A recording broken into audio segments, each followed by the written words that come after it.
It won Automobile Magazine's 2012 Car of the Year award. It garnered well over $600 million in startup capital, and it was heralded as a car that would bury Tesla. But then it died, both with a bang and a whimper. It's the most overhyped car in the world. What turned this green dream into an automotive nightmare? This is WheelHouse, the truth about Fisker. The Danish-born Henrik Fisker started his career at BMW in 1989, where he designed the retro-inspired BMW Z8. This reimagined roadster was praised for its sleek, timeless design, and it remains a darling among drivers and collectors alike. Riding his success at BMW, Fisker joined Ford as the design director for Aston Martin in 2001. It was there that he created the designs for the iconic Aston Martin DB9 and the best-selling Aston Martin of all time, the V8 Vantage. So, the guy knows a thing or two about making badass looking cars. After almost 20 years in the industry, Fisker decided he was done designing other people's cars. It was time to set off on his own. But the world of luxury vehicles was vast, and starting a company was extremely difficult. He needed to pick a kind of luxury vehicle that would justify a new company. Ever the fan of celebrity, Henrik was watching the Oscars when it came to him. Leonardo DiCaprio drove up to the red carpet in a Toyota Prius. The Titanic star stepping out of a small, egg-shaped car didn't fit right. Where was the flash? Where was the glamour? Why not create an attractive option for high-end, environmentally conscious clientele? Fisker decided he would make a hybrid luxury car at a premium price. In 2007, he and business partner Barney Kohler formed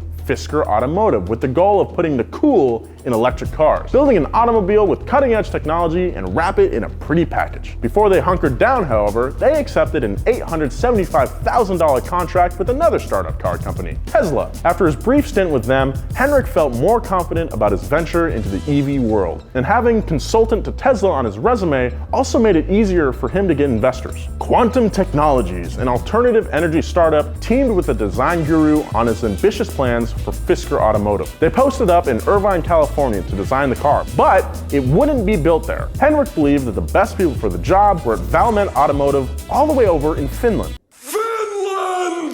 The eco-friendly startup scored big when it was able to get backing from heavy hitters like Ray Lane, the former president of software giant Oracle that bankrolled such companies as Google and Amazon. Luckily, when Henrik found Ray, he was working as a senior partner at a powerhouse venture capital firm. Jackpot! Also, the US government wanted to bolster green initiatives, as well as the economy in the wake of the 2008 financial crisis. So the Department of Energy coughed up a loan that totaled $529 million, a portion of which was to be used to mass-produce the car in the United States. Even the Prius-loving DiCaprio got on board as an investor.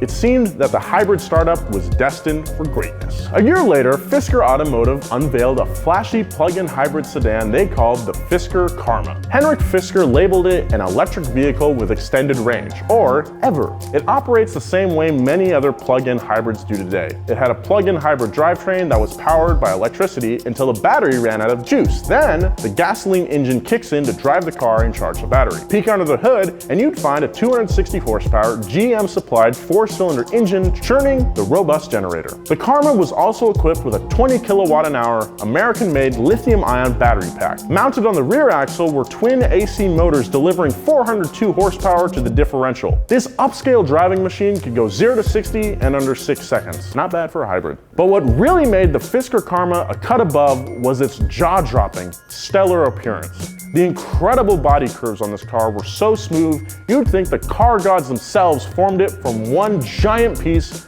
of molten metal. With its sleek long hood, shapely flanks, eye-catching wheel arches, and its low-slung silhouette, it's obvious the Fisker Karma was designed by a genuine artist, and I mean that. The Karma offered the complete package: style, sleekness, and with a battery and gasoline-powered combo, zero range anxiety. All the buzz surrounding the Karma landed its designer on the cover of Forbes magazine, under the headline, "The Next Detroit." There was also the possibility he'd land in court. Tesla slapped Fisker with a lawsuit in 2008. Here's what they claimed. Remember how they brought Henrik on board to do design and interior work in 2007? They say he stole their design ideas for what would become the Tesla Model S. Tesla further believed Fisker and his partner accepted the $875,000 design contract solely so they can get their hands on confidential design info. Tesla claimed Fisker had no hybrid technology experience before working for them. So where do you think they got all the info for the motors and batteries? And once they saw how rad the Karma looked, they were like, what you designed for us looks like a hot turd. What's going on? That's what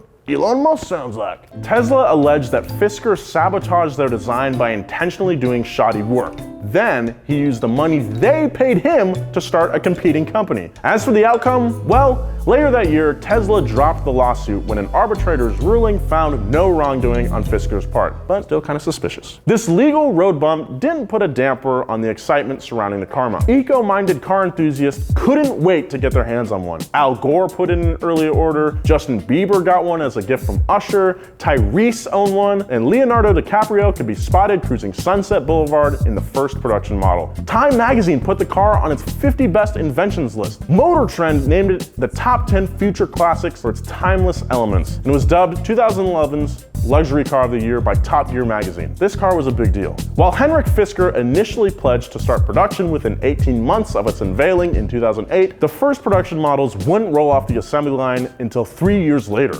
200 Fisker Karmas were delivered to customers in 2011, and an additional 1,600 in 2012. Unfortunately, the car should have rolled right back into the factory. The Karma looked great on the outside, but on the inside, it was a hot mess. The reality was that Henrik Fisker was a car designer. He'd never taken the reins of a company before. The smelly stench of trouble began with the company's bad business model. Their method of outsourcing everything and a low headcount approach resulted in a car riddled with engineering problems, not the least of which was poor reliability. In 2011, Fisker Automotive issued a recall of the first 239 Karmas because of a coolant leak and the risk of electrical fires. The fire part was actually a reality for a few unlucky Karma owners. One guy lost a wing of his house when his Karma burst into flames in the garage. That sucks. It's just like that time my Uncle Russ fried a turkey on Thanksgiving. R.I.P. Russ. Sour headlines and late loan payments started piling up. It was reported that Henrik had accumulated $200 million in unpaid bills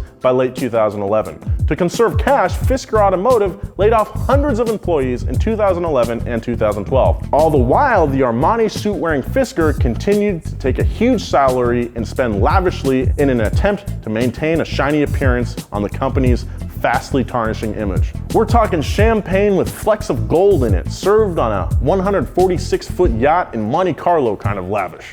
The announced sticker price of about $80,000 had risen to 6 figures by production time. The production phase experienced delays due to last-minute design changes and engineering fixes. What kind of last-minute fixes?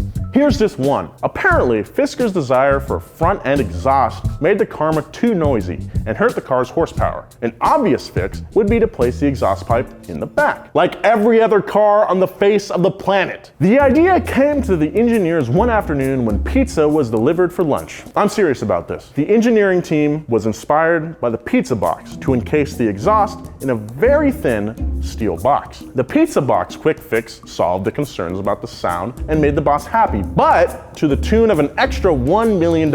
Other minor but very noticeable issues involved a ghostly radio that increased volume all on its own, and a software interface that was difficult to decipher. It was so slow that some drivers cracked the screen from pushing too hard to get a response. Adding to the problem, the company had ordered somewhere between $50 to $100 million worth of components that, because of last-minute design changes, wouldn't even be used. Fisker was burning through the cash and missing crucial production deadlines, so the government cut its funding. Desperate to keep the money flowing, Henrik Fisker began selling the Karma at lightning speed before all the problems had been ironed out. Plagued with continuing recalls and breakdowns, the anticipated darling of the car world was quickly becoming a dud.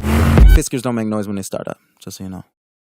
The Fisker Karma may have been the only car in history to be named 2012's Design of the Year by Automobile magazine, while simultaneously flunking with Consumer Reports. The magazine cited routine problems with the battery, long recharge times, and repeat visits to the dealer. A noisy engine, cramped interior, and below par performance. In fact, the car died on their test track and had to be hauled away on a flatbed. Then, Hurricane Sandy flooded out several hundred unsold Karmas that were stored in a New Jersey parking lot.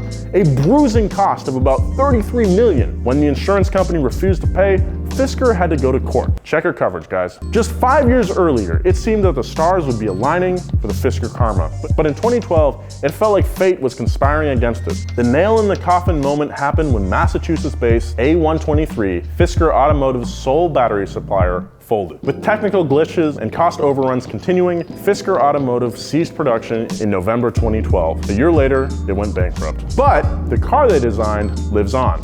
Making lemonades out of Fisker's lemons, China's auto parts giant Wangjang Group bought the doomed company's assets and what was left of A123 in 2014. They renamed the organization Karma Automotive and moved the factory operation from Finland to Southern California. The new Karma team set up production in Moreno Valley, and their game plan was to resurrect the flawed Karma, but keep Fisker's gorgeous design. As Jim Taylor, Karma Automotive's chief marketing officer, said, "They nailed the design. You'd be crazy to change it." The first order of business for the Karma comeback team was to get to work finding every flaw with the Karma. No easy task. Leading the effort was Carl Jenkins, a Welsh auto engineer considered the patron saint of successfully handling turnarounds and lost causes. Along with a 600-member team, Jenkins went section by section over the old Karma with a fine-tooth comb to determine what needed fixing and what was fine. They tagged any problem they can uncover, down to the dicey-looking hose clamps. They reworked the airflow through the front of the car, which was an easy fix for an overheating engine that the original Fisker team had overlooked because they rushed the car to market. The team also updated the car with 5 years of technical advances, a Herculean effort